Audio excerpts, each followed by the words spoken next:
Olá, pessoal. Eu espero que estejam todos bem. Meu nome é Marina e eu vou fazer meu relato de experiência de uma aula de música e alfabetização.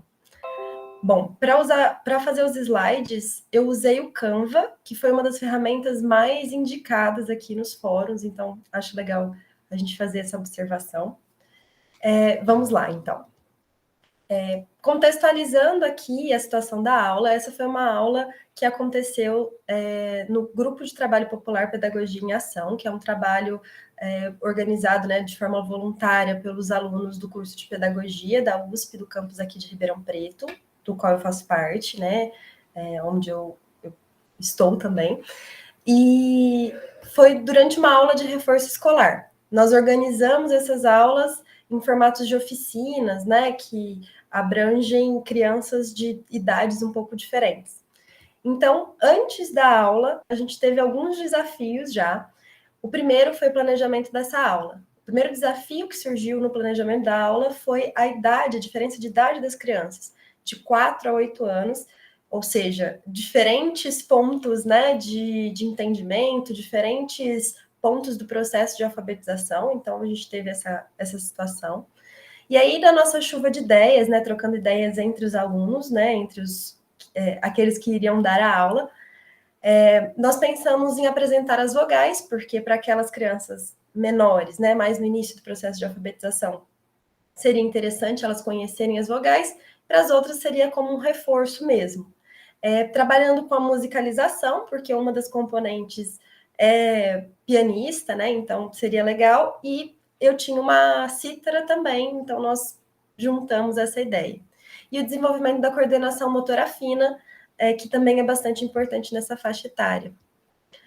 E aí, para a gente planejar isso, né, nós tivemos o segundo desafio: como organizar as crianças para que todas elas pudessem ter acesso aos instrumentos, tocar, experimentar aquilo, e tivesse segurança em relação à pandemia. E aí nós usamos alguns materiais nessa aula, e essa organização, né, das crianças foi feita dividindo em dois grupos, um grupo que ficaria no teclado e o outro na cítara, e terminadas as crianças de cada um dos grupos, invertiam, né, esses grupos. Quem estava na cítara ia para o teclado, quem estava no teclado ia para a cítara. Então, os materiais que nós usamos nessa aula foram a lousa branca e a caneta, massinha de modelar, folha sulfite, o teclado e a cítara. E aí, durante a aula, que acho que é a parte mais interessante, primeiro, nós dividimos, né, em duas partes. Na primeira parte, nós escrevemos na lousa as vogais, né, A, E, I, O, U, repetimos algumas vezes para elas compreenderem o som dessas palavras, né, dessas vogais, dessas letrinhas. Depois, nós pedimos para que eles repetissem conosco, como a gente ia, enquanto nós desenhávamos na lousa, eles iam repetindo junto com a gente. E aí nós pedimos que as crianças fizessem com massinha o formato de cada uma dessas vogais, trabalhando a coordenação motora fina e trabalhando também a questão do formato, né, de cada uma das letras, o som, enquanto eles faziam, eles também repetiam as letras. Então, essa foi a primeira parte da aula. A segunda parte da aula, que é a que nos interessa mais aqui, que foi a parte com a música. Então, nós cantamos com as crianças algumas músicas, pelo menos 2 vezes, algumas delas mais do que 2 vezes, porque as crianças gostaram mais, pedindo para que elas prestassem bastante atenção nas vogais enquanto cantavam. Então, foi bastante interessante, porque da primeira vez elas cantavam a música mais sem entonar tanto, né, as vogais, e na segunda elas costumavam, né, já frisar bastante as vogais em cada uma delas. E aí a gente cantou o abecedário da Xuxa, que foi tocado no teclado, o Sapo Não Lava Pé, também no teclado, Do, Ré, Mi, Fá, também no teclado, A Canoa Virou, também no teclado, e Parabéns para Você, na cítara. O Do, Ré, Mi, Fá e o Parabéns para Você foram tocados pelas crianças depois também. A gente foi ensinando, né, fomos acompanhando o grupo que estava no teclado, o grupo que estava na cítara, né, e depois invertendo, e elas iam tocando e cantando ao mesmo tempo, frisando as vogais. Depois disso, né, depois da gente cantar junto, que foi feita essa dinâmica delas irem para os instrumentos e cantarem e fazerem isso. Então, eu vou mostrar para vocês um pedacinho de como foi. Nós não tivemos muitos vídeos, muitas fotos, mas dá para ver uma das crianças tocando no teclado o do, ré, mi, fá, e, enfim, vou deixar vocês verem.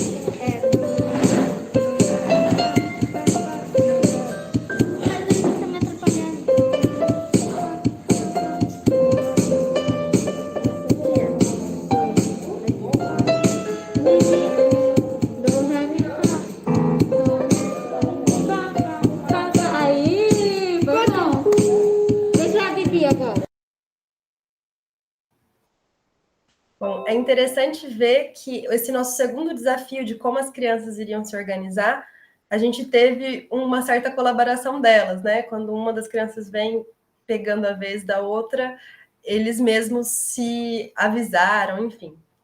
Então, retomando aqui o ponto que eu acho que é mais interessante, mais importante dentro da nossa habilitação, é a utilidade dessa experiência para nós, enquanto especialistas em produção e uso de tecnologias para a educação. Eu acredito que essa experiência, assim como outras de outros colegas aqui, é interessante para a gente pensar nesses recursos tecnológicos que podem ser usados em diversas aulas, para diversas faixas etárias. A gente teve várias discussões ao longo do curso dessas tecnologias sendo usadas para o ensino à distância, para faixas etárias maiores, e eu quis trazer uma experiência que é um pouco diferente para mostrar que também é possível a gente aplicar essa produção e o uso das tecnologias na educação dentro da sala de aula presencial mesmo e com faixas etárias menores, né, para crianças, enfim. Esse uso na aula presencial, que foi bastante discutido também, se haveria uma resistência, como poderia ser feito. Então, eu gostaria de trazer quis trazer essa experiência para lembrar que dessas possibilidades e tentar inspirar também que a gente possa ter outras ideias desses usos, dessas tecnologias também na sala de aula presencial, com as crianças, agora com essa retomada. E aí, a partir dessas experiências, a gente pode ter diversas outras ideias, né? Observando aqui no fórum, observando todas essas trocas de experiências com os colegas, ideias como os óculos de realidade aumentada, aplicativos no celular, câmeras fotográficas, enfim, tudo isso que a gente pode usar também em diversas faixas etárias, aqui pensando, né, nas crianças menores e em salas de aula presencial também, não somente no que a gente talvez enxergue como mais comum. E aí eu trouxe algumas provocações para os colegas, né, para a gente pensar. É possível conduzir e utilizar as tecnologias dentro da sala de aula? Como nós podemos usar os recursos tecnológicos como ferramentas para aprimorar a relação ensino-aprendizado? Que recursos são acessíveis para o dia a dia e em cada ocasião que nós estivermos? Então, foi isso que eu trouxe. Eu espero que vocês tenham gostado, que tenha sido útil essa experiência e que inspire vocês também. Um abraço!